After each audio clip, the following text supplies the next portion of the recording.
Solubility, उसमें nature of solvent और solute था, presence of other solute, temperature and pressure.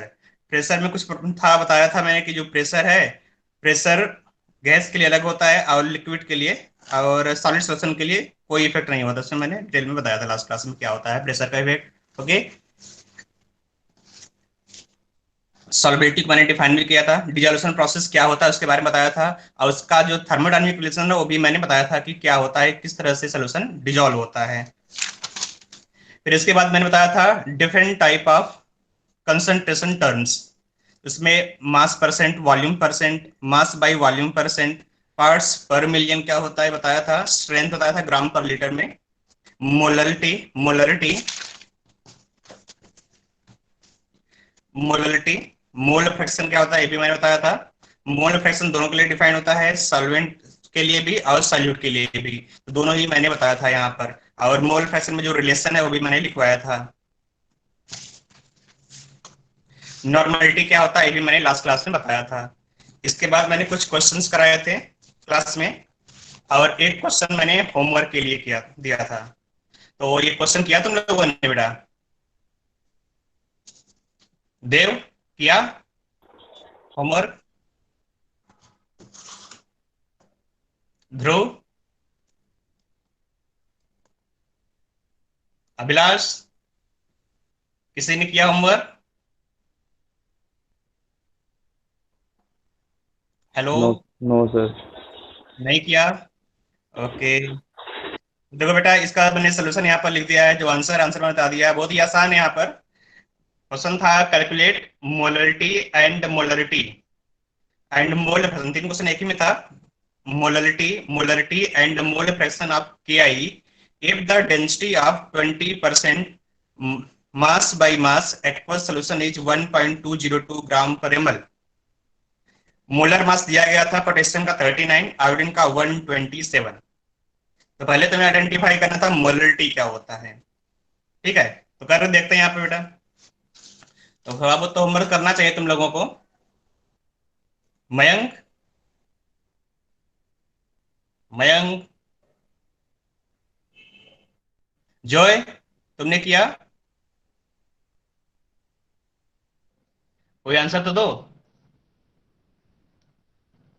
Sir शायद उन्होंने अभी तक ज्वाइन नहीं किया, मे बी। ओके, बहुत कम लोग ज्वाइन किए हैं क्या बेटा?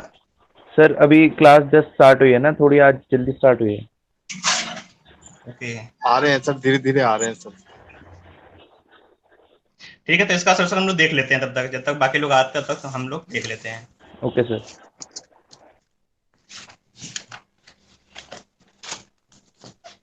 तो देखो बेटा यहाँ पर क्वेश्चन तो दिख रहा होगा, calculate the molarity and molarity. तो सबसे पहले हम लोग आइडेंटिफाई करते हैं कि मोलरिटी क्या होती है। ठीक है, सोल्यूशन का मोलरिटी क्या होगी।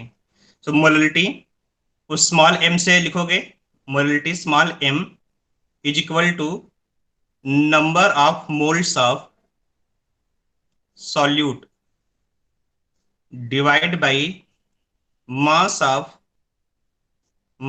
सॉल्वेंट इन किलोग्राम, ये होगा molarity.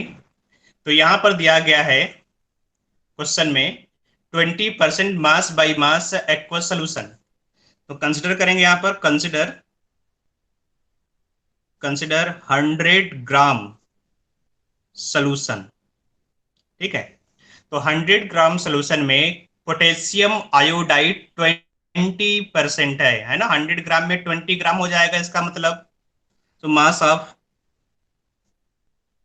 Potassium iodide in solution, so mass of Ki in solution is equal to 20 gram. Number of mole सही है, यहाँ पर देखो न्यूमरेटर में लिखा है number of moles of solute, hence number of moles of Ki, number of moles of Ki that is 20 divide by molar mass of potassium iodide, molecular weight of Ki। तो Ki का molar mass हम लोग निकाल लेंगे, potassium का 39 होता है, iodine का 127, दोनों को सम कर देंगे, ऐड कर देंगे यहाँ पर, तो आ जाएगा यहाँ पर वन 9 सिक्सटी 1, सिक्स 166 आ गया। Okay, so number of moles of Ki is equal to 20 divide by 166। ये मोल्स हो गया। Mass of solvent in kilogram. तो अब यहाँ पर देखो बेटा, तुमने 100 ग्राम सोल्यूशन लिया है, 100 ग्राम में से 20 ग्राम पोटेशियम आयोडाइड हो गया। जो सॉल्वेंट है, aqua solution means water, water कितना होगा, 100 माइनस 20 मीन्स 80 ग्राम। ठीक है, मास of solvent that is water is equal to 100 minus 20 that is 80 ग्राम। अब देखो न्यूमरेटर में नंबर ऑफ मोल्स आ गया, मास ऑफ सॉल्वेंट इन ग्राम, जबकि ग्राम में चाहिए, किलोग्राम में चाहिए। It is equal to 80 into 10 power minus 3 kilogram. Okay, so molarity M is equal to number of moles. Number of moles is 20 divided by 166. 20 divided by 166 divide by sir mass of 1.7 कुछ आ रही है। हाँ ठीक है, 1.5 मैंने निकाला था पहले, 80 इंटू 10 पावर माइनस 3। 1.5 आ रही है। क्या बेटा, आवाज नहीं आ रही है? 1.5 आ रहा है आंसर। 1.5 मोल। ओके, आगे निकाला बेटा मोलरिटी। ठीक है, तो ये आंसर ए पार्ट आ गया। बी पार्ट आ जाता है बेटा, बी पार्ट में कैलकुलेट करना है molarity. So molarity is equal to number of moles divide by volume of solution, volume of solution in litre. तो सॉल्यूशन का वॉल्यूम कैसे निकालेंगे, मास दिया गया सॉल्यूशन का, mass divide by density that is volume of solution. Sir नीचे का नहीं दिख रहा। बिल्कुल, अब दिख रहा होगा, volume of solution. Yes sir. तो volume of solution is equal to mass divide by density. Mass को तुमने 100 ग्राम अज्यूम किया, 100 gram of solution, 100। Density of solution दिया गया था क्वेश्चन में, density of solution is given 1.202 gram per ml, तो यह आ जाएगा ml में। Okay, again 100 divide by 1.202 into 10 power minus 3 litre, ये हो जाएगा volume in litre. Then molarity is equal to number of moles divide by volume, that is equal to number of moles तुमने पहले ही कैलकुलेट कर लिया है, 20 divide by 166 volume in litre, that is volume यहाँ पर है 100 divide by 1.202 into 10 power minus 3, तो ये आ जाएगा, इसका आंसर आ जाएगा बेटा 1.44।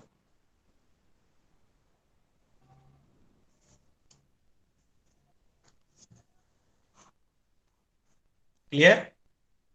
सर एक डाउट यस था sir, yes sir.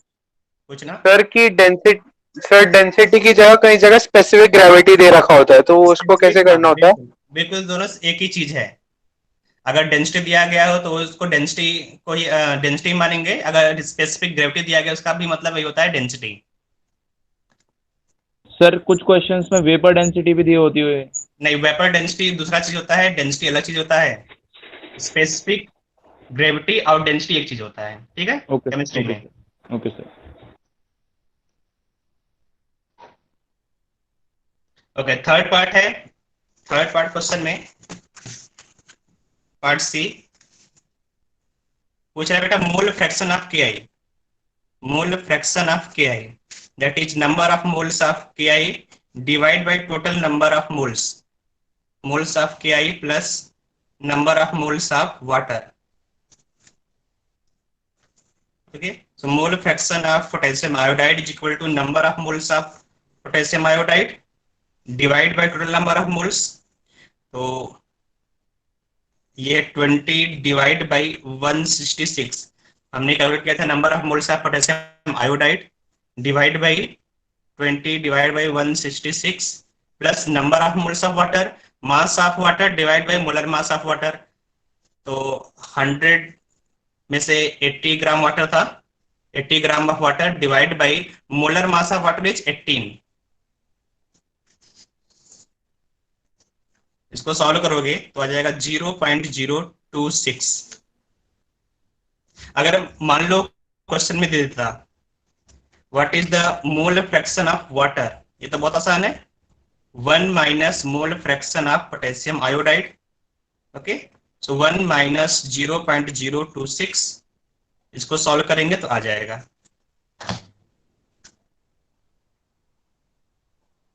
Okay sir.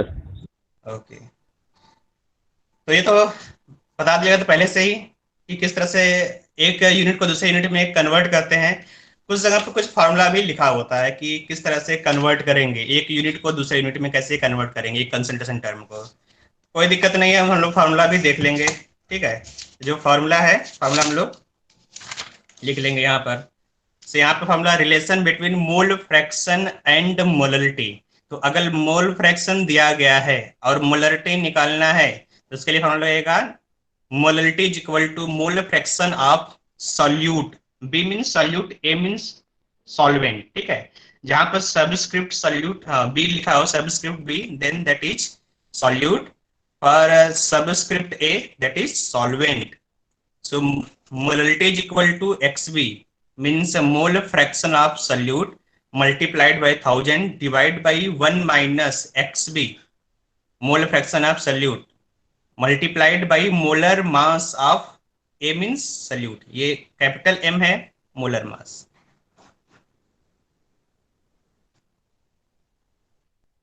ठीक है, small m means molarity, capital MA means molar mass of A।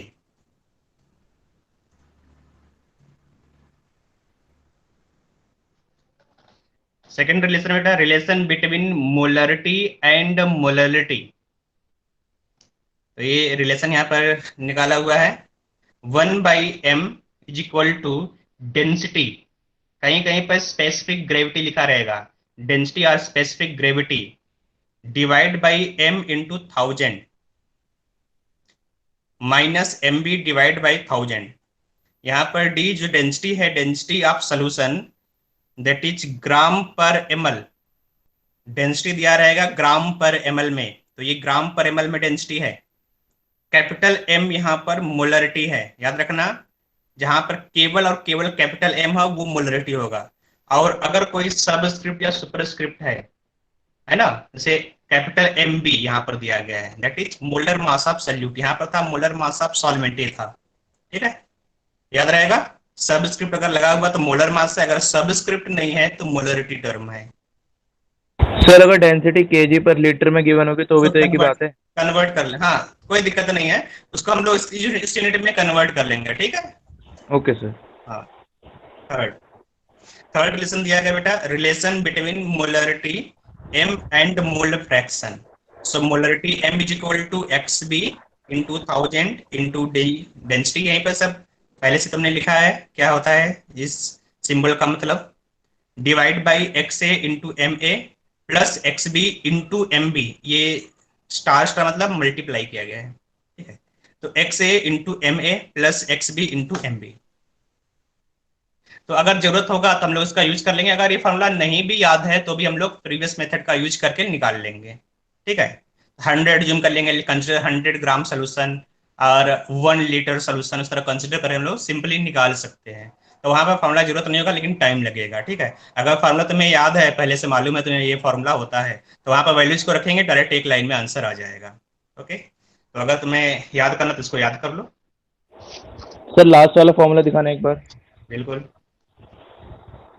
Sir वो 1000 के बाद मल्टीप्लाई है। हम सब मल्टीप्लाई, ये मल्टीप्लाइड, केवल एक यहाँ पर प्लस है यहाँ पर। ठीक है, बाकी Okay, सब sir. मल्टीप्लिकेशन है। ये स्टडी पैकेज तुम लोग को मिला है, उसमें दिया गया है formula, okay sir. Okay uploaded है। हाँ, ये फॉर्मूला अपलोडेड है वहां पर, पीकाइट साइट पर ना। गाइड्स पर है। Okay sir. ओके बेटा, तो हम लोगों ने देखा था कि 3 टाइप का सोल्यूशन होता है ना, तो लिक्विड सोल्यूशन, गैसियस सोल्यूशन और सॉलिड सोल्यूशन। तो इन तीनों टाइप के सोल्यूशन में से केवल लिक्विड सोल्यूशन इस चैप्टर में तुम्हें पढ़ना है। लिक्विड सोल्यूशन 3 टाइप का होता है, मैंने बताया था लिक्विड सोल्यूशन, है ना। तो लिक्विड सोल्यूशन में क्या है, गैस इन लिक्विड, दूसरा है liquid in liquids, and third one is liquid in liquid, liquid in solid and liquid in gas. ठीक है बेटा, तो हम लोग एक यहाँ पर कंसिडर करेंगे, यहाँ पर देखेंगे कि लिक्विड सोल्यूशन में गैस की सॉल्युबिलिटी लिक्विड में। ठीक है, तो ये लिक्विड सोल्यूशन है, solubility of gas in liquid, मतलब यहाँ पर जो सॉल्यूट है, solute is gas and solvent is liquid. हमेशा यहाँ पर लिक्विड सोल्यूशन में सॉल्वेंट लिक्विड होगा, और जो सॉल्यूट है वो वेरी करेगा गैस लिक्विड सॉलिड। ठीक है, तो फर्स्ट टाइप का लिक्विड सोल्यूशन देखने जा रहे हैं बेटा हम लोग, solubility of gas in liquid. तो यहाँ पर हम लोग हेडिंग डालेंगे solubility of gas in liquid। ठीक है, तो solubility of gas in liquid, तो जितने भी गैस होते हैं बेटा, ठीक है, यूनिवर्स में जितने भी गैस है वो थोड़ा बहुत लिक्विड में डिजॉल्व होंगे, वाटर अगर बोले या फिर कोई भी लिक्विड, उसमें थोड़ा बहुत डिजॉल्व होते हैं। किसी का सॉल्युबिलिटी कम होता है, किसी लिक्विड का सॉल्युबिलिटी बहुत ज्यादा होता है। ठीक है, तो सॉल्युबिलिटी को हम लोग लिख लेंगे यहाँ पर, क्या होता है, लिखो यहाँ पर ऑल गैसेस आर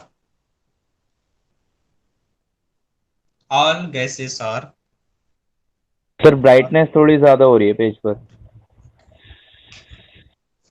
अब ठीक है सर। दिख रहा है बेटा? Yes sir. अंधेरा तो नहीं दिख रहा है ना? नो सर, क्लियर है, अब ज्यादा क्लियर है। ओके, तो ऑल गैसेस, एक गैसेस लिखा है, gases are soluble in water as well as in other liquids to a greater or lesser extent।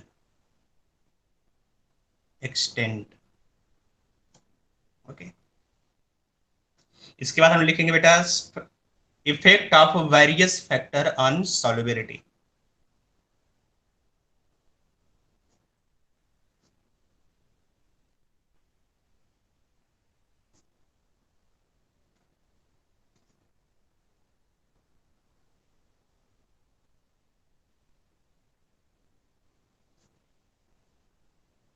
Effect of various factor on solubility, तो one by one हर एक factor हम लोग देखते जाएंगे। नंबर वन फैक्टर यहाँ पे बेटा nature of solute and solvent, तो यहाँ पर सॉल्यूट गैस है और जो सॉल्वेंट है कोई भी लिक्विड सॉल्वेंट हो सकता है। ठीक है, तो number one nature of the gas and solvent, तो सॉल्यूट और सॉल्वेंट पर डिपेंड करेगा सॉल्युबिलिटी। तो जो गैस है बेटा, गैस के अलग अलग प्रॉपर्टी होता है। ठीक है, तो यहाँ पर हम लोग अलग से डिस्कस कर लेंगे, वैसे हम लोगों ने इसे प्रॉपर्टी पहले डिस्कस कर चुके हैं। ठीक है, एक बार दोबारा देखेंगे इसको, लेकिन यहाँ पर थोड़ा सा अलग हटकर, क्योंकि एक पर्टिकुलर केस हम लोगों ने उठाया है गैस के लिए। ठीक है, तो नंबर वन लिखेंगे generally the gases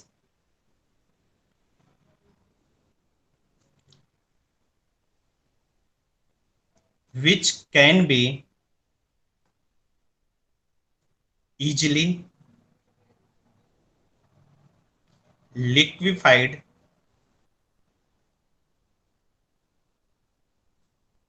are more soluble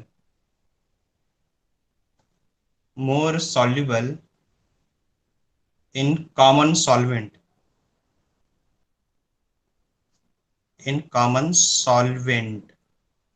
ठीक है, इसको हम लोग पहले देख लेंगे कि इसका मतलब क्या होता है। तो जो गैसेस बेटा इजीली लिक्विफाइड हो सकता है उसका सॉल्युबिलिटी अदर गैसेस से ज्यादा होता है। इजीली लिक्विफाइड गैस मतलब कि उसमें अट्रैक्टिव फोर्सेस ज्यादा होगा, रिपल्सिव फोर्सेस के कंपैरिजन में अट्रैक्टिव फोर्स ज्यादा होगा। अगर अट्रैक्टिव फोर्सेस गैसेस में वर्क कर रहा है, इसका मतलब सल्यूट और सॉल्वेंट का भी इंटरेक्शन ज्यादा होगा। अगर इंटरेक्शन ज्यादा होगा तो सॉल्युबिलिटी भी ज्यादा होगा। तो यहाँ पर हम लोग एक एग्जांपल ले लेंगे कार्बन डाइऑक्साइड का। For example, carbon dioxide is more soluble than nitrogen gas in water. तो यहाँ पर सॉल्वेंट क्या हो गया? वाटर। सॉल्यूट यहाँ पर तुमने दो लिया, कार्बन डाइऑक्साइड और नाइट्रोजन। अब एग्जाम में पूछ दिया कि कार्बन डाइऑक्साइड और नाइट्रोजन में किसका सॉल्युबिलिटी ज्यादा होगा। तो हम लोग देखेंगे किस गैस को इजीली लिक्विफाइड कर सकते हैं। तो जिस गैस का लिक्विफेक्शन इजी होगा वो गैस ज्यादा डिजॉल्व होगा। जो नाइट्रोजन है, नाइट्रोजन का लिक्विफेक्शन इजी नहीं होता। और जो कार्बन डाइऑक्साइड है, कार्बन डाइऑक्साइड इजीली लिक्विफाई हो जाएगा, इसलिए कार्बन डाइऑक्साइड का सॉल्युबिलिटी नाइट्रोजन से ज्यादा होगा। तो अगर मान लो अलग अलग गैसेस एग्जाम में दिया गया है, हाँ बेटा शिवा पूछो। सर कैसे डिटरमाइन करना है इसे? बिल्कुल बता रहा हूँ। तो मान लो दो तीन गैसेस दिया गया है, ठीक है, नाइट्रोजन दिया गया, कार्बन डाइऑक्साइड दिया गया एग्जाम में, किसका किसका सॉल्युबिलिटी ज्यादा, किसका सॉल्युबिलिटी कम है ना। तो हम लोग क्या चेक करेंगे कि किस गैस को इजीली लिक्विफाई कर सकते हो। तो मैंने लास्ट क्लास नहीं, लास्ट ईयर बताया था, मैंने लास्ट क्लास में बताया था कि किस गैस को तुम इजीली लिक्विफाई कर सकते हो। एक टर्म दिया गया था बेटा, टीसी मतलब क्या होगा? Critical temperature. हाँ, तो जिस गैस का क्रिटिकल टेम्परेचर कम होगा वो गैस इजीली लिक्विफाई हो जाएगा ना। Yes sir. तो क्रिटिकल टेम्परेचर yes, बेटा A/B रेशियो से, है ना। Yes sir. Critical temperature is directly proportional to A/B ratio. तो अगर attractive A means van der Waal gas constant A, gas constant B, है ना। तो अगर A/B रेशियो ज्यादा है तो गैस इजीली लिक्विफाई होगा, अगर A/B रेशियो कम है तो गैस इजीली लिक्विफाई नहीं हो पाएगा। ठीक बेटा? जी सर। ठीक है, तो हम लोग A/B रेशियो देखेंगे यार, क्रिटिकल टेम्परेचर नहीं, क्रिटिकल कांस्टेंट हम लोग चेक करेंगे, उससे हम लोग बता लेंगे कौन गैस इजीली लिक्विफाई होगा कौन नहीं होगा। सर जिसका टेम्परेचर कम होगा इजीली लिक्विफाई वो होगा ना सर? नहीं टेम्परेचर नहीं, यहाँ पर क्रिटिकल टेम्परेचर है। क्रिटिकल टेम्परेचर ही। हाँ, तो यहाँ पर क्रिटिकल टेम्परेचर ज्यादा होगा तो इजीली लिक्विफाई होगा ना बेटा। यहाँ A/B जितना ज्यादा क्रिटिकल टेम्परेचर होगा। Okay sir, okay. ठीक है, तो ये मैंने ऐसे बता दिया था, इसको लिखने की जरूरत नहीं है। तो बस ये ध्यान रखो बेटा, जिस गैस को तुम इजीली लिक्विफाई करोगे उसका सॉल्युबिलिटी ज्यादा होगा, स्मॉल b। तो यहाँ पर देखेंगे बेटा, लिखेंगे द गैस विच रिएक्ट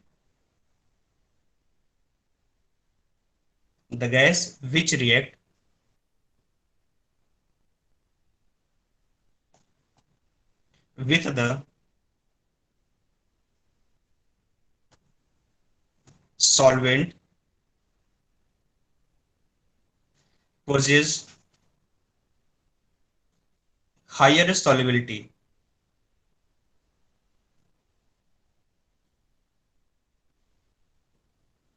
ठीक है, अब देखो यहाँ पे दिया गया है, लिखा गया है कि the gas which react with the solvent possess higher solubility.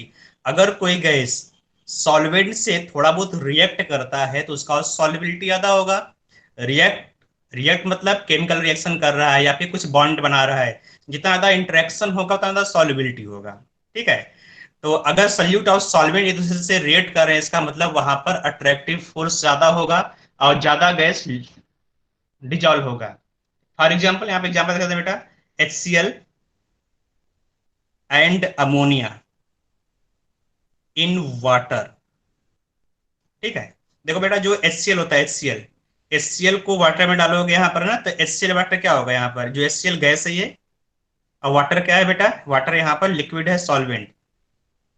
ठीक है, तो ये लिक्विड सोल्यूशन बनाएगा यहाँ पे HCl वाटर, इसका मतलब ये क्या बनाएगा बेटा? H3O+। ठीक है, तुम्हें मालूम होगा जो वाटर हाइड्रोनियम जो वाटर है बेटा, यहाँ पर वाटर, ये Cl- हुआ, सॉरी Cl-। तो जो वाटर है, वाटर इसको हाइड्रोलाइज कर देगा, H+H2O, Cl-, यहाँ पर जो Cl- है वो भी हाइड्रेट आयन बना लेगा, मतलब वाटर डाइपोल H+ को पूरा सराउंड कर लेगा, वहां पर हाइड्रेशन हो जाएगा, Cl- जो आयन है उसको भी सराउंड कर लेगा। तो यहाँ पर एक तरह से इंटरेक्शन हो रहा है, इसलिए HCl का सॉलिबिलिटी ज्यादा होगा। दूसरा सेम केस है अमोनिया का, है ना, जो अमोनिया है NH3 प्लस H2O, अगर अमोनिया को वाटर में डालते तो क्या बना लेता है बेटा, NH4OH, मतलब जो सॉल्वेंट है, सॉल्वेंट सल्यूट से रिएक्ट कर रहा है, ठीक है। इसलिए जो अमोनिया HCl है इसका सॉलिबिलिटी अदर गैसेस से बहुत ज्यादा होता है। अगर मान लो तुम्हें कंपेयर करना है कार्बन डाइऑक्साइड और HCl का, तो किसका सॉलिबिलिटी ज्यादा होगा, HCl का, क्योंकि जो HCl है, HCl वाटर से रिएक्ट कर रहा है, अमोनिया भी वाटर से रिएक्ट कर रहा है, तो जो गैस वाटर से रिएक्ट करेगा, जो सॉल्वेंट से रिएक्ट करेगा, उसका सॉलिबिलिटी ज्यादा होगा, ठीक है। तो ये था small B. Third case, sir HCl और NH3 में किसका ज्यादा होगा? अब HCl अमोनिया में किसका ज्यादा होगा, है ना। तो अब तुम्हें यहाँ पर देखना पड़ेगा कि किसका हाइड्रेशन यहाँ पर ज्यादा होगा। जैसे HCl हो गया और यहाँ पर अमोनिया गैसेस है, तो HCl पूरा पूरा स्ट्रॉन्ग इलेक्ट्रोलाइट है ना बेटा, HCl पता है ना। Yes sir. और अमोनिया स्ट्रॉन्ग है या वीक है, sir weak. Ammonia weak. Weak electrolyte है। तो जो स्ट्रॉन्ग इलेक्ट्रोलाइट पूरा डिसोसिएट हो जाएगा, इसका हाइड्रेशन बहुत ज्यादा होगा। जो वीक इलेक्ट्रोलाइट है उतना डिसोसिएट नहीं हो पाएगा, है ना, इसका हाइड्रेशन कम होगा। तो अगर देखा जाए तो यहाँ पर H+Cl- है, 2 चार्ज आयन है, और जो चार्ज है वो वाटर डाइपोल को ज्यादा इंटरेक्ट करेगा, ज्यादा अट्रैक्ट करेगा, तो इसका सॉलिबिलिटी ज्यादा होगा। जो वाटर है, वाटर न्यूट्रल है, और अमोनिया भी न्यूट्रल है, तो neutral neutral Lewis acid Lewis base interaction होगा यहाँ पर, और इसका सॉलिबिलिटी थोड़ा सा इससे कम होगा, है ना बेटा। ओके। इसलिए जो अमोनिया वाटर होता है उसको कैप लगाकर ढक्कन से ढक कर रखते हैं, है ना, ताकि अमोनिया एस्केप ना पाए। तुमने लैब में देखा होगा। और जो यस सर। HCl है, यस HCl सर। लिक्विड रहता है। सर अगर यहाँ NH3 की जगह H2SO4 होता तो फिर किसका ज्यादा होता है, H2SO4 बेटा HCl और गैस नहीं है, H2SO4 में? H2SO4 गैस नहीं है ना। यहाँ पर तो gases, okay solubility of gas in liquid पढ़ रहे हैं हम लोग, तो जो गैसेस है बस गैस को कंपेयर कर रहे हैं, ठीक बेटा। Okay okay sir. आ जाते हैं बेटा यहाँ पर आगे। नेक्स्ट फैक्टर है इफेक्ट ऑफ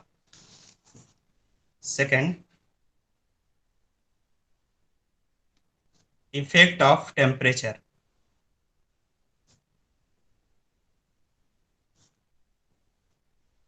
तो टेम्परेचर का इफेक्ट लास्ट क्लास में मैंने बताया था, किसी को याद है।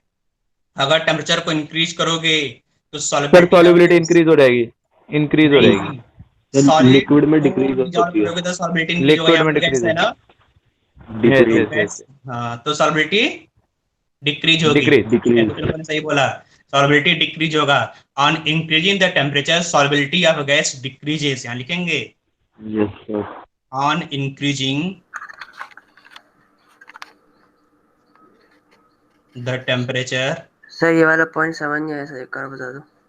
सेकंड वाला नहीं, जो मैं लिख रहा हूँ, हाँ सर, हाँ। जो मैं लिख रहा हूँ ना, हाँ ठीक है, यही ना बेटा शिवा। हाँ सर, हाँ सर। यस सर, यही समझ नहीं आया। बिल्कुल बता रहा हूँ, पहले लिख लेते हैं फिर एक्सप्लेन कर दूंगा मैं, ठीक है। ऑन इंक्रीजिंग द टेम्परेचर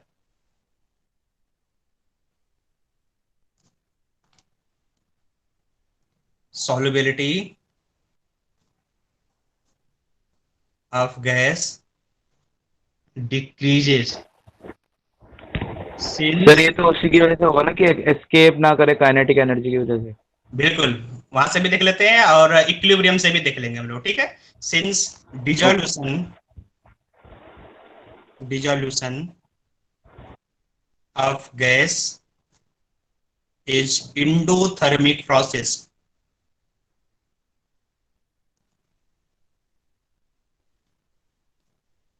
ठीक है। तो अगर गैस को डिजोल्व करते हैं वाटर में तो ये एंडोथर्मिक प्रोसेस होगा, मींस ये हीट को, सॉरी बेटा एंडोथर्मिक नहीं, एक्सोथर्मिक होगा ये, ठीक है, एक्सोथर्मिक, इसको करेक्ट कर लेना, एक्सोथर्मिक प्रोसेस, ठीक है। तो अगर गैस को डिजोल्व करते हैं तो हीट इवॉल्व होगा, ठीक है। तो पहले लास्ट क्लास जो समझे थे उसको देख लेते हैं यहाँ पर, कि जैसे ये तुमने बीकर ले लिया और यहाँ पर गैस डिजोल्व है अंदर, ठीक है। तो अगर हीट करोगे, अगर इसका टेम्परेचर इंक्रीज करोगे, जो डिजोल्व्ड गैस है उसका काइनेटिक एनर्जी इंक्रीज होगा। अगर काइनेटिक एनर्जी इंक्रीज होगा तो ये इस फोर्स को, जो सरफेस यहाँ पे जो सरफेस है, सरफेस को निकल कर बाहर चला जाएगा। बताया था उस क्लास में, kinetic energy is the function of temperature, ठीक है। अगर तुम टेम्परेचर को इंक्रीज करोगे तो गैस यहाँ पे बेटा काइनेटिक एनर्जी ऑफ गैस, ठीक है। तो अगर गैस का काइनेटिक एनर्जी इंक्रीज करोगे, टेम्परेचर इंक्रीज करोगे तो काइनेटिक एनर्जी भी इंक्रीज होगा, और अगर काइनेटिक एनर्जी इंक्रीज होगा तो ये जो सरफेस है सरफेस को निकल के यहाँ पर बाहर चला आ जाएगा, ठीक है। ये मैंने लास्ट क्लास में बताया था। और अगर तुम सॉल्यूट डालते हो सॉल्यूट, तो सॉल्यूट के लिए तो ये फॉर्मूला एप्लीकेबल नहीं है, अगर कोई सॉलिड सॉल्यूट है तो, है ना, तो वहां पर दूसरा टोल होगा, यहाँ पर सॉल्यूशन दूसरा होता है। तो यहाँ सर पर kinetic energy as a function of temperature gases के लिए वैलिड है बस? तो हमने ये काइनेटिक थ्योरी ऑफ गैसेस में पढ़ा था ना बेटा, गैसेस स्टेट में। Yes yes yes yes. उसके लिए डिफाइन किया था, केवल Okay, गैस के लिए डिफाइन किया था। Okay sir, okay sir. और दूसरा यहाँ पर है एक्सोथर्मिक प्रोसेस। तो केमिकल इक्विलिब्रियम में भी हमने पढ़ा था एक्सोथर्मिक प्रोसेस। तो जो एक्सोथर्मिक प्रोसेस है, एक्सोथर्मिक प्रोसेस में टेम्परेचर इंक्रीज करने पर रिएक्शन बैकवर्ड डायरेक्शन में चला जाएगा, पता है ना। Exothermic on increasing temperature Yes, reaction sir. Shifts to backward direction. तो ये एक्सोथर्मिक रिएक्शन Yes, है, sir. टेम्परेचर को इंक्रीज करेंगे तो रिएक्शन बैकवर्ड मतलब सॉल्बिलिटी डिक्रीज जाएगा, मतलब जो गैसेस है बाहर निकल जाएंगे, रीजन यही है इसका, ठीक है। समझ में आ रहा है बेटा, सिवा समझ में आ गया। जी sir. Yes sir. Third factor में देखेंगे बेटा, यहाँ पर ये जो थर्ड फैक्टर बहुत इंपॉर्टेंट है, ठीक है। तो लिखेंगे effect of pressure, effect of pressure. तो जो इफेक्ट ऑफ प्रेशर है ये केवल और केवल गैस इन लिक्विड में आता है।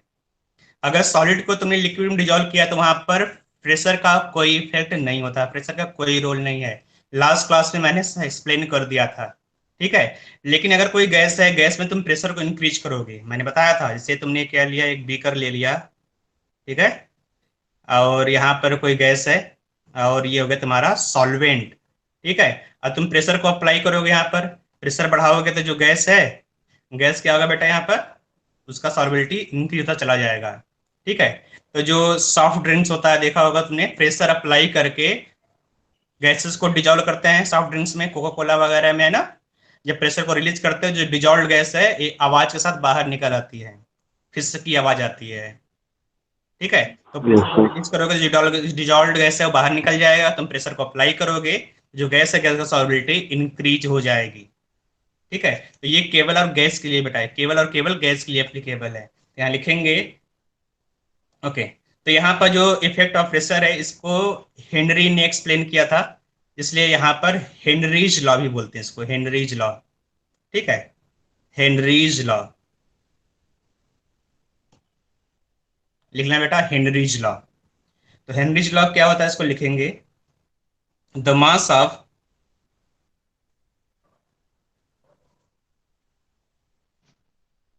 a gas dissolved in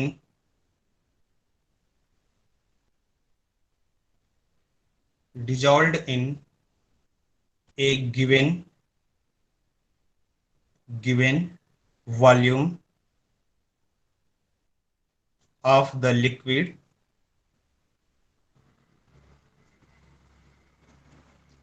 at constant temperature is directly proportional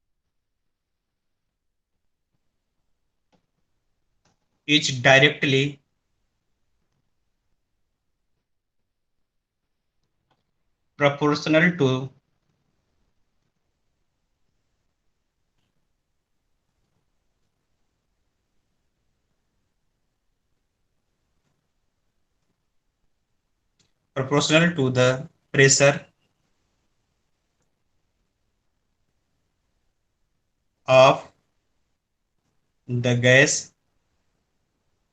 of the gas present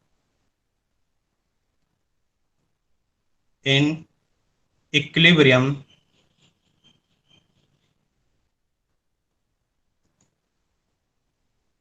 with liquid,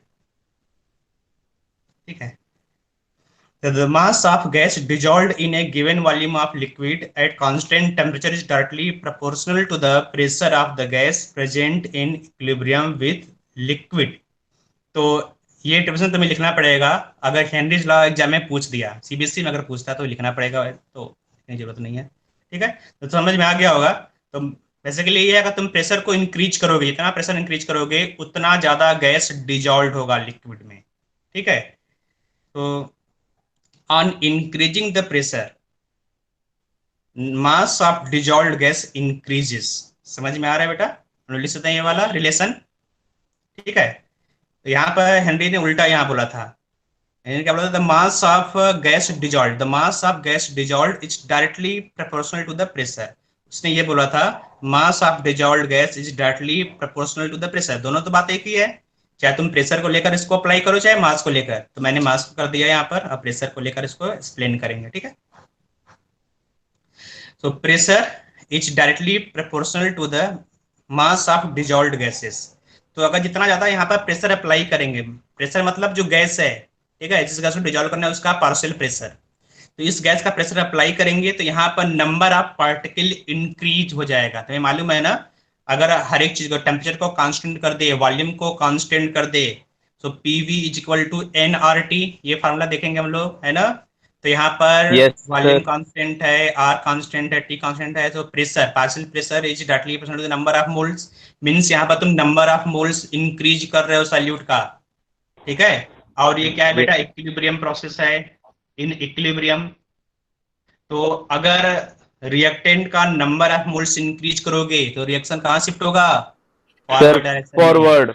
हाँ, फॉरवर्ड। जितना ज्यादा तुम प्रेशर अप्लाई करोगे उतना ज्यादा सॉल्यूट पार्टिकल यहाँ पर आएगा, उतना ज्यादा जो सॉल्यूट है वो डिजॉल्व होगा लिक्विड में। ठीक है, तो बेसिकली ये इक्विलिब्रियम है, इक्विलिब्रियम का कॉन्सेप्ट यहाँ पर यूज किया गया है। अगर तुम प्रेशर को अप्लाई करोगे तो जो सॉल्युबिलिटी है वो इंक्रीज होगा। ठीक है, तो यहाँ मास बोला गया है। हम लोग दूसरा कंसंट्रेशन टर्म भी ले सकते हैं, जैसे यहाँ पर हम लोग ले सकते हैं मोल फ्रैक्शन। ठीक है, जितना ज्यादा प्रेशर अप्लाई करेंगे उतना ही ज्यादा इस गैस के मोल फ्रैक्शन सॉल्यूशन में आएंगे, है ना। एम क्या बेटा? मास of dissolved gas in liquid. Liquid में कितना इसका मास डिजॉल्व है? जितना ज्यादा मास डिजॉल्व होगा लिक्विड में उतना ज्यादा मोल तो फ्रैक्शन होगा बेटा, यहाँ प्रोपोर्शनलिटी है। ठीक है, जितना ज्यादा गैस डिजॉल्व होगा उतना ज्यादा मोल फ्रैक्शन सॉल्यूट का इंक्रीज होगा। समझ में आ रहा है? Yes sir. किसी कोई डाउट बेटा पूछ लो। No sir. हाँ, नो सर। अगर इस प्रोपोर्शनलिटी को हटाएंगे तो यहाँ पर एक कांस्टेंट आ जाएगा। So pressure is equal to constant KH into x. ठीक है, तो यहाँ पर है pressure is equal to Henry's law constant. KH means है, K मीन्स कांस्टेंट हो गया, H हेनरीज का फर्स्ट इनिशियल दिया गया यहाँ पर हेनरी का। तो हेनरीज लॉ कांस्टेंट भी इसको बोलते हैं, multiplied by mole fraction of dissolved gas. ठीक है, तो x क्या बेटा? यहाँ पर x is equal to mole fraction of dissolved gas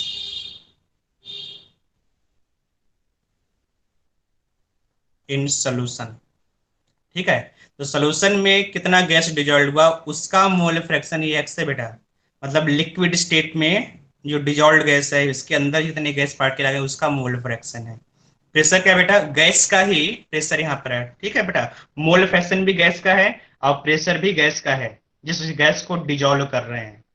तो ये फार्मूला है बेटा। तो अब यहाँ पर KH का यूनिट निकाल लेते हैं, यूनिट ऑफ KH बहुत इंपॉर्टेंट है बेटा यहाँ पर। ठीक है, यूनिट ऑफ KH। तो अगर प्रेशर को बार में लेते हैं, बार में, ठीक है, और x जो है मोल फ्रैक्शन अगर है, जो हम लोग यहाँ पर कंसंट्रेशन टर्म ले रहे हैं, मोल फ्रैक्शन अगर है, तो KH क्या होगा? वो भी प्रेशर का यूनिट होगा। If x is equal to mole fraction then KH is equal to unit of pressure. समझ में आ रहा है बेटा?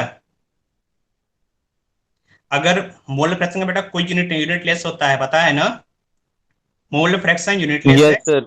हाँ, yes sir. Mole fraction unitless है। तो अगर यूनिट लेस हो गया तो KH, unit of KH is equal to unit of pressure. ठीक है, तो अगर ये बार में है तो ये भी बार में होगा, अगर ये टॉर में दिया गया है तो ये भी टॉर में होगा। तो जो यूनिट इसका होगा वही यूनिट इसका। तो यानी सर हर केस में केएच की यूनिट प्रेशर की यूनिट के सेम है? नहीं नहीं, हर केस में बता रहा हूँ बेटा। अभी अभी ये एक केस हमने देखा है अभी, ठीक है। सर लेकिन आपने तो बताया कि एक्स मोल फ्रैक्शन ही है।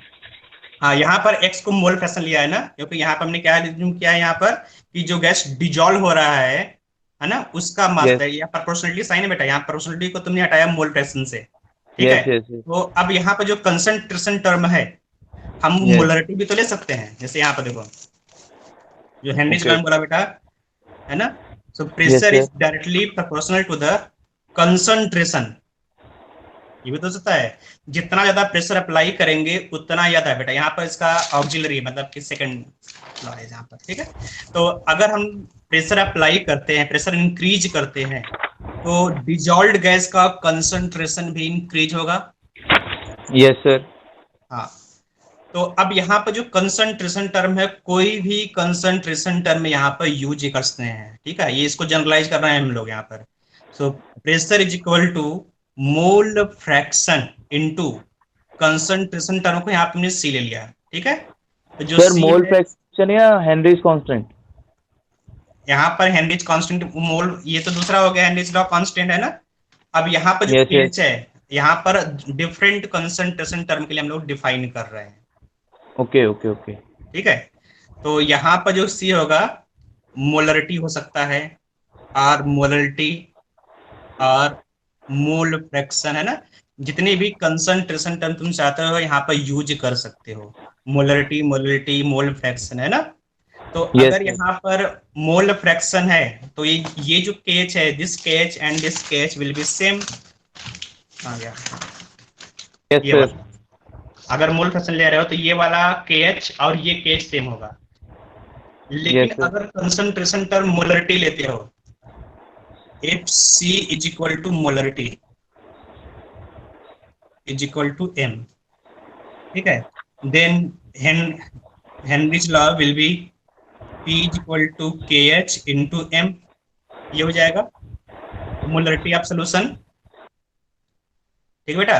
तो यहाँ यस पर सर यूनिट क्या होगा, अब यहाँ पर जो KH का यूनिट है वो डिफरेंट हो जाएगा। हेनरीज लॉ कांस्टेंट KH, जो KH का यूनिट है that is unit of pressure, unit of pressure, ठीक है, divide by unit of concentration, ठीक है। तो अगर तुमने इसको एटीएम में लिया है तो एटीएम, और अगर मोलरिटी तुमने लिया है तो एटीएम डिवाइड बाय मोलरिटी, ये हो जाएगा यूनिट, है ना। अगर प्रेशर को एटीएम में लिया है और ये concentration yes sir yes yes sir मतलब हर एक सिचुएशन के लिए जो हेनरीज लॉ है हम लोग उसको डिफाइन कर सकते हैं, ठीक है। तो ये जनरल जनरल फॉर्मूला होगा बेटा। तो यहाँ पर जो कंसंट्रेशन टर्म है, मोलरिटी हो सकता है, मोलरिटी या फिर मोल फ्रैक्शन कुछ ही हो सकता है। हम लोग देखेंगे क्वेश्चन में क्या पूछ रहा है, उसी हिसाब से हम लोग फॉर्मूला को डिसाइड करेंगे, ये फॉर्मूला होना चाहिए, ठीक बेटा। यस सर ओके, तो अब एक दो क्वेश्चन भी कर लेते हैं हेनरीज लॉ पर। ओके सर सर एक बार नोट करना था सर, वो पेज दिखा दो। नोट कर लो।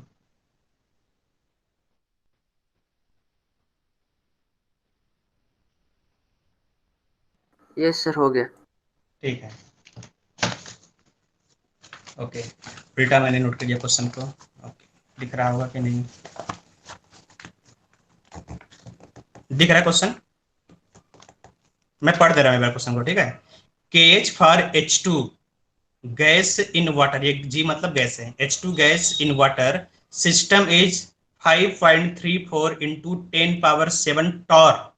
ये यहाँ पे जो छिप गया है वो टॉर लिखा हुआ है, कंसंट्रेशन टर्म टॉर।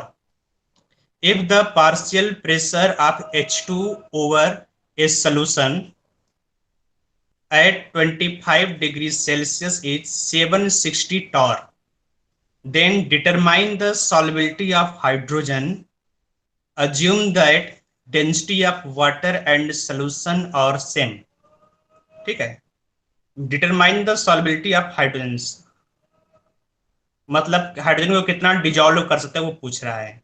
KH दिया गया है, KH ऑफ हाइड्रोजन, KH, ठीक है। KH is equal to 5.34 into 10 power 7 torr, ये दिया गया है। The partial pressure of H2 over a solution, मतलब पार्शियल प्रेशर दिया गया, partial pressure of H2 that is 760 torr, ठीक है, ये दिया गया है। Then determine the solubility of hydrogen, तो यहां पर कंसंट्रेशन, सॉल्युबिलिटी मतलब concentration mole per litre, then determine the concentration of hydrogen, determine the solubility of hydrogen, ठीक है। तो कंसंट्रेशन क्या है ये पूछ रहा है। डेंसिटी ऑफ सोल्यूशन, जो डेंसिटी है, density of solution is equal to density of water, that is 1 gram per ml, ये होता है बेटा डेंसिटी ऑफ वाटर, है ना। ओके, तो अब इसको सॉल्व करना है, काफी आसान दिख रहा होगा। तो यहां पर सबसे पहला काम जो KH है, KH का यूनिट देखो, ठीक है, टॉर दिया गया है, KH का यूनिट टॉर है। तो Yes, sir. हेनरिच, हाँ, तो हेनरिच लॉ कौन सा यूज करोगे बेटा, कौन सा फॉर्मूला यहाँ पर होगा, जो हेनरिच फॉर्मूला होगा यहाँ पर, sir P is equal to KH हाँ, P is equal to KH KH into into concentration. तो यहाँ पे जो Yes. KH है, KH का यूनिट वही है जो प्रेशर यूनिट है, इसका मतलब जो C है वो यूनिट लेस होना चाहिए। Yes, sir. C unitless कब होगा, जब C mole Mole fraction fraction हो. हो। देन P is equal to KH into mole fraction, ये फॉर्मूला यूज होगा, ठीक है। कैसे मालूम चला तुम्हें ये फॉर्मूला यूज करना है, तुमने यूनिट को देखा, यूनिट तुमने यहाँ पर देखा बेटा, यहाँ पर मोल फ्रैक्शन होना चाहिए, तभी ये सेटिस्फाई हो रहा है, तो ये तुमने लिख लिया। तो अब पार्शियल प्रेशर अब तो काफी इजी है, ठीक है। तो पार्शियल प्रेशर हाइड्रोजन दिया गया है 760 टॉर, KH दिया गया है, KH is 5.34 into 10 power 7 torr into mole fraction of H2। तो यहाँ से H2 का मोल फ्रैक्शन आ जाएगा, लेकिन बेटा यहाँ पर सॉल्युबिलिटी पूछा है, तो सॉल्युबिलिटी मोल फ्रैक्शन में भी लिख सकते हो, और सॉल्युबिलिटी कौन लिख सकते हैं बेटा, यहाँ पर मोल पर लीटर में। तो यहाँ पर मोल फ्रैक्शन आ गया, मोल फ्रैक्शन ऑफ H2, है ना। तुम्हें निकालना क्या है बेटा, मोलरिटी ऑफ H2। तो मोलरिटी मतलब मोल फ्रैक्शन दिया गया है, डेंसिटी दिया गया है, मोलरिटी निकालना है, निकाल लोगे। सर 1.39 या 1.4? 1.39 पता नहीं, आंसर तो देख लेना एक बार, ठीक है। इंटू 10 की पावर 5। ठीक है बेटा, जो भी है, तो ये तुम्हारा मोल फ्रैक्शन में आया होगा ना। Yes sir. हाँ, इसको तुम कन्वर्ट कर लेना मोलरिटी में, जो आंसर मेरे पास है मोलरिटी में दिया गया है, ठीक है। उसको मोलरिटी में कन्वर्ट कर लोगे, जो Yes, फार्मूला sir. मैंने दिया है कन्वर्जन फैक्टर का, यस सर। सर उससे मोल molarity आ फ्रैक्शन जाएगा। में लिख सकते हैं सर? ठीक बेटा, सर डाउट तुषार का डाउट है कुछ। पूछो तो सर। सर मोल फ्रैक्शन में नहीं आंसर दे सकते हम सॉल्युबिलिटी की नहीं, टर्म्स में? अगर मान लो ABCD 4 ऑप्शन दिया गया है, वहां पर मोल फ्रैक्शन नहीं दिया है तो क्या करोगे, या फिर मोल फ्रैक्शन दिया गया है, ABCD 4 ऑप्शन दिया गया है, मोर देन 1 करेक्ट है तो क्या करोगे। अब आंसर मिल गया बेटा, अच्छा, तो चेंज करना पड़ेगा। बिल्कुल वहां पर देखना ठीक है पड़ेगा। सर। और किसी कोई डाउट है, कोई डाउट बेटा नहीं है, ओके। नेक्स्ट क्वेश्चन यहाँ पर है question number 2।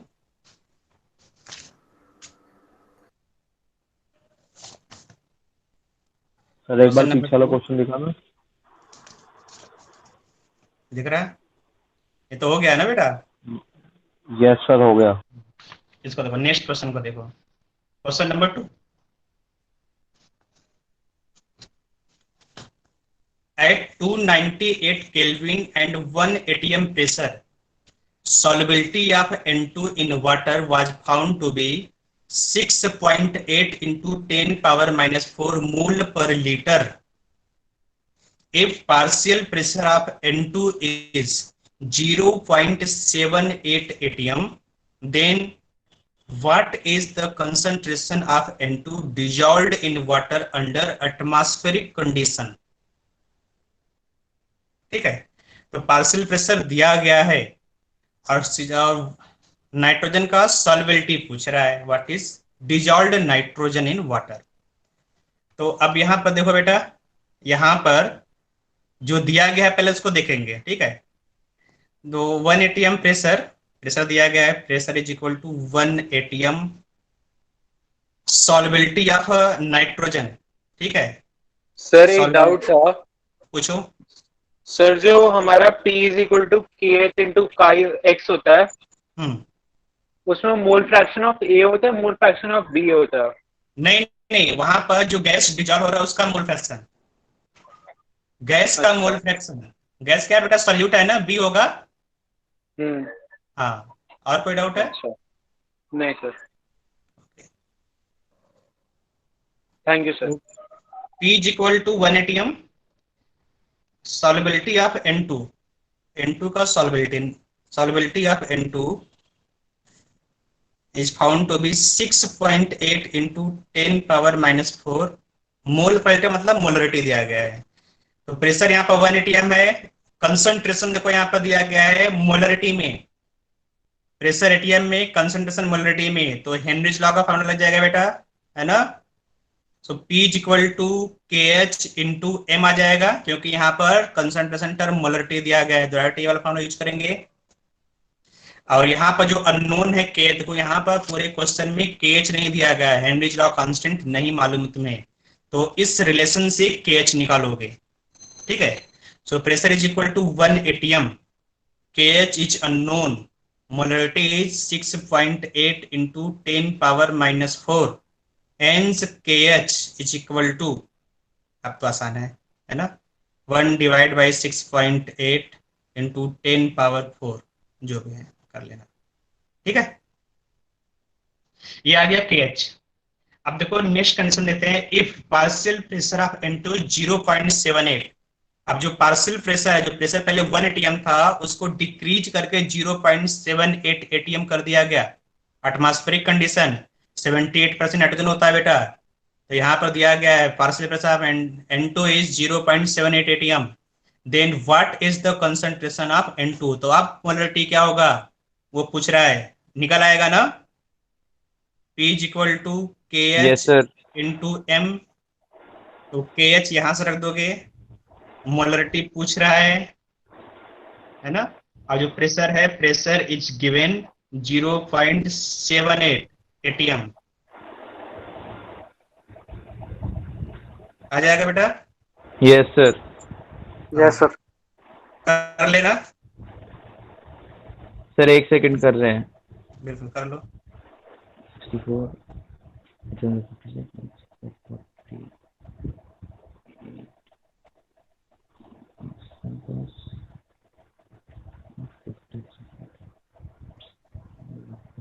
Sir 5.304 into 10 raised to power -4 10 into 10 raised to power minus 10 आ रही है सर। -10 होगा, यस सर। -4 -4 होगा। आंसर मैंने ये आंसर मैंने लिखा है question number 2 answer 5.3 into 10 power -4। अच्छा -4 ये आएगा, ठीक है। Okay sir. ओके, तो इसके बाद जो क्वेश्चन है, क्वेश्चन सॉल्व करना। तुम लोगों को होमवर्क मिला था लास्ट क्लास के बाद, कुछ डीपीपी अपलोड किए गए थे इकाइट्स पर, देखा है? इकाइट्स पर कुछ डीपीपी था, कंसंट्रेशन टर्म से रिलेटेड कुछ क्वेश्चन था, किसी ने किया बेटा? Yes sir. अभी तक पूरा नहीं किया सर अभी पूरा नहीं किया, अभी तो क्लास ही रोज चल रही है ना। अच्छा ठीक है, मौका मिले सॉल्व करना है, 1-2 क्वेश्चन तो सॉल्व करते रहो बेटा, नहीं समझ में नहीं आएगा ना। सारे सॉल्व कर लेंगे। बहुत ही आसान डीपीपी था वो, ज्यादा डिफिकल्ट मैंने नहीं डाला था, इनिशियल लेवल के क्वेश्चन थे, ठीक है, कर लेना उसको। Okay sir. हाँ सर इसमें एक बार ये बता दो कि 10 की पावर -4 कैसे है, मेरी -10 आ रही है। तो पूरा सॉल्व करना पड़ेगा मुझे सर। बेटा 10 पावर 4 लिखा है तुमने ना ये? Yes sir. हाँ, तो 1 डिवाइड बाई 6.8 10 पावर 4। अब जो वैल्यू मैं यहाँ पर रख दे रहा हूँ डायरेक्ट आ जाएगा आंसर, मुझे मालूम है, ठीक है। तो यहाँ प्रेशर दिया गया 0.78 atm, KH यहाँ से तुमने निकाला बेटा 1 divide by 6.8 into 10 power 4 yes sir. Into molarity. Yes sir. अब तो आसान है, मोलरिटी तुम्हें निकालना है, देखो क्रॉस मल्टीप्लाई कर दो इसको, 0.78 इंटू 6.8 इंटू 10⁻⁴ तो आ गई, 10⁻⁴ जो था इस साइड जाएगा, 10⁻⁴ हो जाएगा। आ गया सर, हाँ बस यही करना था। यही किया था मैंने। Okay sir. ओके, तुमने यहाँ पर 10⁻10 लिख दिया होगा। यस सर, हाँ सर मैं समझ गया मैंने कहाँ गलती करी है। ठीक है, थैंक यू सर। ओके। तो ये हो गया तुम्हारा बेटा solubility of gas in liquid. तो हम लोग आगे देखेंगे solubility of liquid in other liquid, solubility of liquid in liquid. ठीक है, गैस इन लिक्विड हो चुका, लिक्विड इन लिक्विड देखेंगे। तो उसके लिए हम देखेंगे बेटा वेपर प्रेशर क्या होता है, उसको हम लोग देखेंगे। सर आंसर 5.3 था ना? हाँ बेटा, 5.3 है ना हाँ आंसर में? 5.3। समझ में आ रहा है बेटा? और किसी को कोई डाउट है यहाँ नो तक? Sir, no sir. तो अब हेडिंग डालो आगे, वेपर प्रेशर।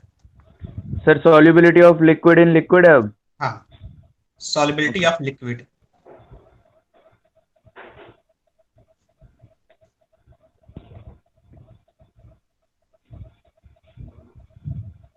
ठीक है, इसमें जो फर्स्ट हम लोग को पढ़ना बेटा वो है वेपर प्रेशर।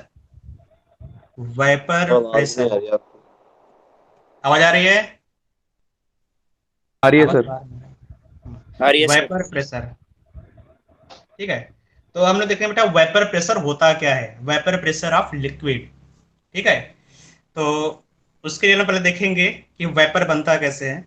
जैसे तुमने एक बीकर लिया और इसमें थोड़ा सा कोई सॉल्वेंट डाल दिया, ठीक है, कोई लिक्विड यहाँ पर है। तो लिक्विड के जो सरफेस पर जो पार्टिकल है वहां पर कुछ न कुछ प्रेशर बेटा बैलेंस नहीं होता है, इंटरेक्शन है ना। तो यहाँ पर जो पार्टिकल है वो उसके पास कुछ एक्स्ट्रा काइनेटिक एनर्जी अगर होगा तो उस काइनेटिक एनर्जी से वो सरफेस को छोड़कर बाहर निकल जाएगा। ठीक है, और ये यहाँ से इवेपोरेट हो जाएगा।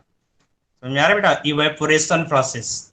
जो यस सर। सरफेस है, सरफेस को लिक्विड या सॉल्वेंट का जो पार्टिकल है, सॉल्वेंट के पार्टिकल्स लिक्विड सरफेस को छोड़कर बाहर निकल जाते हैं, है ना। यहाँ जो सॉल्वेंट है यहाँ से निकल रहा है बाहर, इसको बोलते हैं इवेपोरेशन। ठीक है, वेपराइजेशन भी इसको बोलते हैं, इवेपोरेशन और वेपराइजेशन। ठीक बेटा, तो अब क्या होगा बेटा, यहाँ पर एक पार्टिकल था, इस सरफेस को छोड़कर बाहर निकल गया। तो अब यहाँ पर कुछ वैकेंसी क्रिएट होगा सरफेस के ऊपर। जब सरफेस पर वैकेंसी क्रिएट होगा तो सरफेस के नीचे का जो पार्टिकल होगा वो इस वैकेंट स्पेस को कवर करने के लिए यहाँ पर आ जाएगा। ठीक है, फिर से ये सरफेस कवर हो गया। अब यहाँ पर फिर से वेपराइजेशन स्टार्ट होगा। अब यहाँ पर जो पार्टिकल है फिर यहाँ से निकलेगा, इवेपोरेट हो गया। फिर यहाँ पर दूसरा सेकंड पार्टिकल जो था नीचे वो आएगा, इस स्पेस को भरेगा।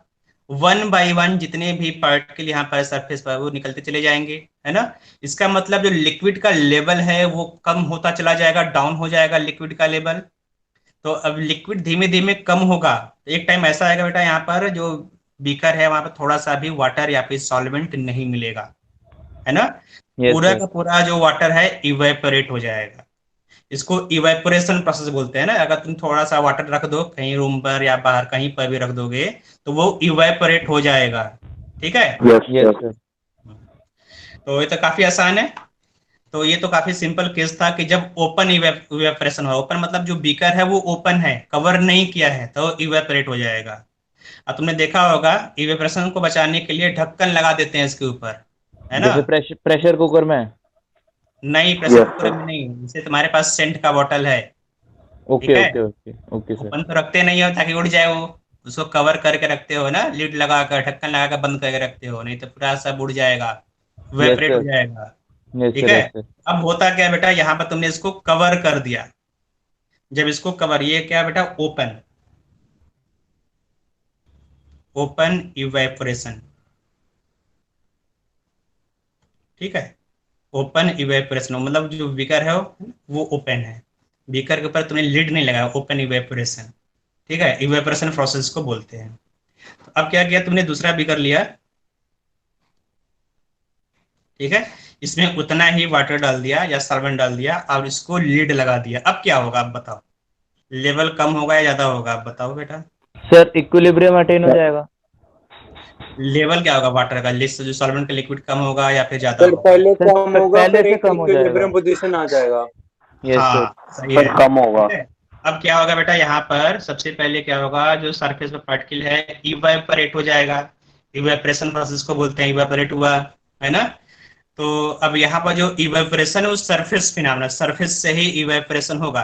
तो आप देखो जो सरफेस है, सरफेस यहाँ पर जो बीकर है, बीकर का क्रॉस सेक्शनल एरिया होगा, तो सरफेस तो कांस्टेंट है, जो इवेपोरेशन वो कांस्टेंट होगा और लगातार यहाँ से जो सॉल्वेंट पार्टिकल है या लिक्विड है वो इवेपोरेट होता जाएगा, ठीक है। लेकिन तुमने यहाँ पर लिड लगा दिया, पहले लिड नहीं लगा था, यहाँ पर इवेपोरेट हुआ, बाहर निकल गया। अब लिड नहीं लगाया तो क्या होगा बेटा, जो वेपर है यहाँ पर होगा, फिर दूसरा वेपर यहाँ पर आया, मतलब कि जो गैसियस स्टेट में लिक्विड का वेपर बढ़ता जाएगा, ठीक है। तो अब क्या हुआ, जो गैस है बेटा, गैस यहाँ पर अब ये दोनों कंबाइन होने के बाद ये वापस इस लिक्विड में आ जाएगा, ठीक है बेटा। जो वेपर है, वेपर कंडेंस हो रहा है, पहले क्या हुआ, इवेपोरेट हुआ, इसको बोलते हैं इवेपोरेशन। लिक्विड अगर गैसियस स्टेट में जा रहा है तो वो इवेपोरेशन हो गया, और जो गैस है बेटा, गैस वापस लिक्विड में आ रहा है, तो इसको बोलते हैं कंडेंसेशन। ये तुम्हारा हो गया कंडेंसेशन।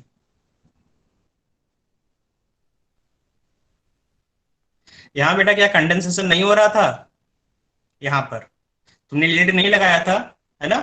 Yes sir. तो हाँ, तो जो लिक्विड पार्टिकल है कंडेंस कहीं बाहर हो रहा होगा, हो सकता है बीकर में होगा कहीं बाहर कंडेंस हुआ हो, लेकिन ये बीकर के अंदर कंडेंस नहीं हो रहा वो, ठीक है, बाहर धीमे धीमे निकलता चला गया और पूरा का पूरा लिक्विड यहाँ पर निकल गया।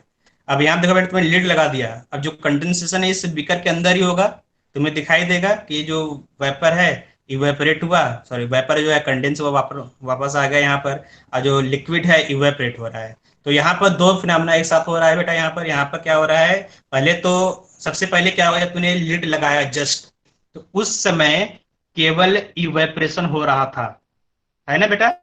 जस्ट तुमने लिक्विड को यहाँ डाला, लिड लगा दिया, वहां पर कोई वेपर नहीं था लिक्विड का, तो कंडेंसेशन हो ही नहीं पाएगा, है ना। तो स्टार्टिंग में टाइम टी इक्वल टू 0 पर केवल और केवल इवेपोरेशन होगा। जब इवेपोरेशन एक बार होना स्टार्ट हो जाएगा उसके बाद ही कंडेंसेशन स्टार्ट होगा, मतलब जो कंडेंसेशन है वो लैगिंग है, ठीक है। तो यहाँ पे क्या हो रहा है बेटा, ये इवेपोरेशन हो रहा है और ये कंडेंसेशन हो रहा है ना। तो अब यहाँ पर दोनों इक्विलिब्रियम में कब आएंगे बेटा, जब rate of forward reaction is equal to rate of backward reaction, दोनों का रिएक्शन का जो रेट है वो इक्वल हो जाए, तब वो इक्विलिब्रियम होगा, है ना। मतलब rate of evaporation will be equal to rate of condensation, that will be equilibrium, है ना। Rate of evaporation, rate of evaporation,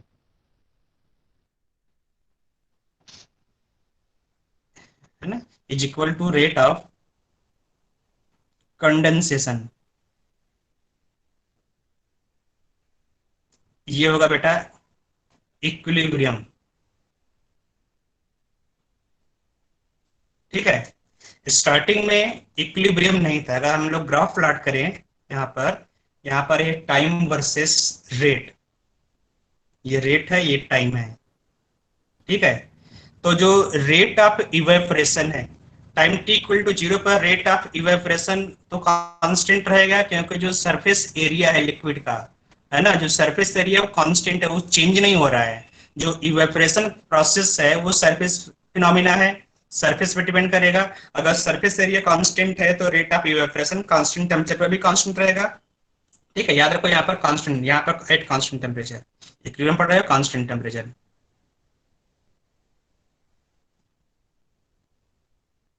ठीक है। तो टाइम टी इक्वल टू 0 पर रेट ऑफ इवेपोरेशन वो कांस्टेंट रहेगा। ये क्या है, रेट ऑफ इवेपोरेशन, ठीक है। तो ये इवेपोरेशन का रेट कांस्टेंट था। और यहाँ पर क्या है बेटा, यहाँ पर टाइम टी इक्वल 0 पर रेट ऑफ कंडेंसेशन, पहले जब इवेपोरेट नहीं हुआ, जस्ट तुमने लिड लगाया है, उस समय कोई वेपर प्रेशर तो था, वेपर तो था नहीं यहाँ पर। अगर वेपर नहीं है तो कंडेंस नहीं होगा वेपर, है ना। तो स्टार्टिंग में रेट ऑफ कंडेंसेशन बहुत कम होगा। जैसे जैसे इवेपोरेशन बढ़ेगा, जैसे जैसे यहाँ पर वेपर पार्टिकल इंक्रीज होंगे, वैसे वैसे वैसे वैसे रेट ऑफ कंडेंसेशन भी इंक्रीज होगा, है ना। और एक पॉइंट पर rate of condensation will be equal to rate of evaporation. इसको क्या बोलोगे बेटा, यहाँ पे इस पॉइंट के बाद इक्विलिब्रियम आ जाएगा। ठीक है, इक्विलिब्रियम। इक्विलिब्रियम के पहले बेटा क्वेश्चन पूछता है, इक्विलिब्रियम के पहले क्या चेंजेस आ रहा है बेटा। यहाँ पर रेट ऑफ इवेपोरेशन में कोई चेंज आ रहा है नहीं, है ना। ये क्या है बेटा, रेट ऑफ कंडेंसेशन।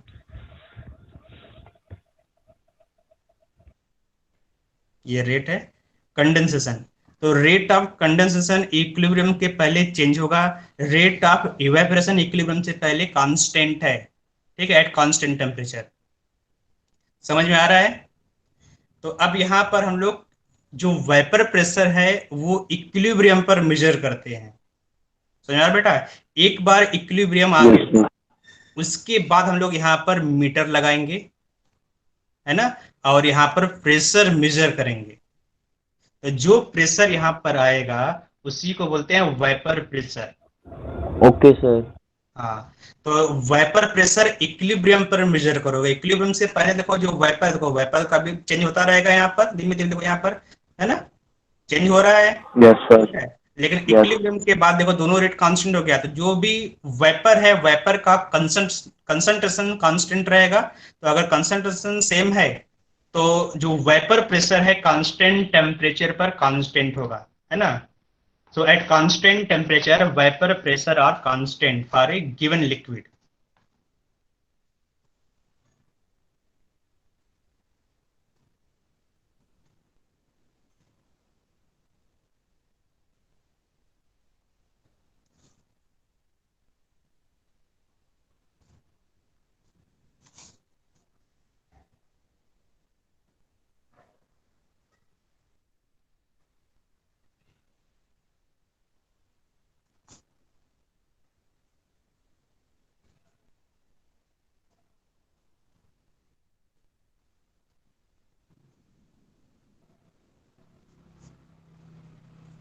ठीक है, इसको P0 से रिप्रेजेंट किया जाता है।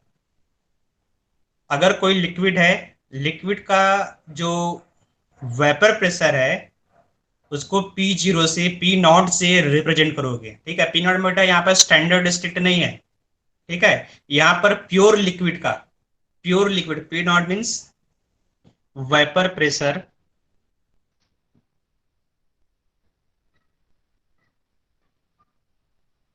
Of pure liquid at constant temperature।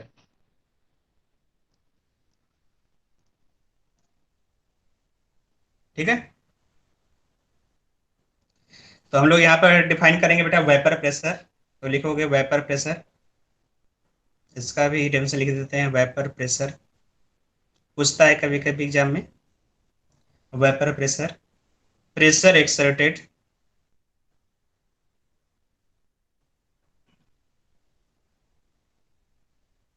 Bye vapour molecule. Sir P not pure liquid के लिए होता है या हर उसके लिए होता है?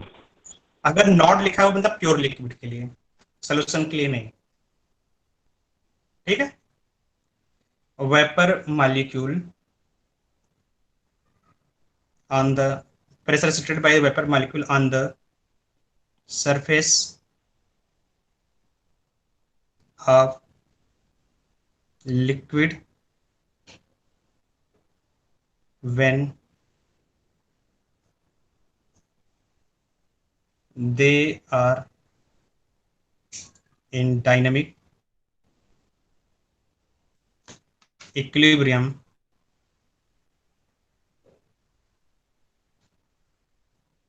with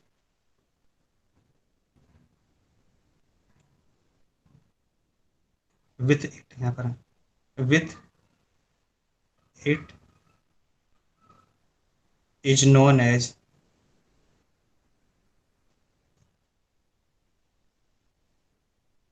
it's known as vapour pressure.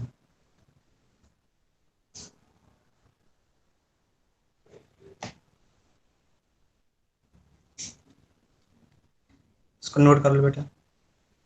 Pressure exerted by vapor molecule on the surface of liquid when they are in dynamic equilibrium with it is known as vapor pressure। थोड़ा समझ लेते हैं इसको।